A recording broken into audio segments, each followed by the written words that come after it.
A compra desta pá por valor de 115.000 euros enmárcase nos distintos investimentos que está a realizar a Mancomunidade dende o ano 2010 para a renovación da flota e dos medios a disposición da empresa.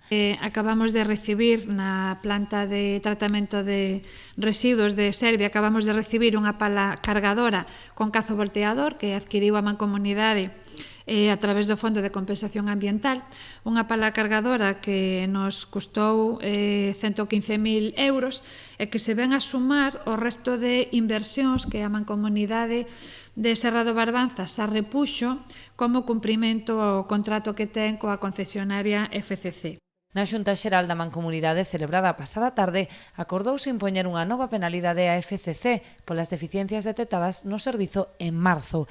Estarían en estudo tamén outras dúas, unha correspondente aos incumprimentos do mes de abril e a outra a que motivou a acumulación de lixo estes últimos días. A parte de iso, tamén xa comentamos que estamos elaborando o informe das deficiencias que houbo na recollida de lixo en abril e tamén vamos a estudiar con detalle a posibilidade de unha penalidade por esta última crisis que houbo nestes días pasados por os problemas na recollida de lixo. O destes días pasados foi máis grave aínda, ao noso entender, porque estiveron os 4 camións de FCC averiados durante varios días e FCC estivo empregando os camións que con moito traballo daba reparado a Mancomunidade ou alugado a Mancomunidade a maiores para facer a recollida de lixo nesos 3 concellos que son responsabilidade directa de FCC da recollida.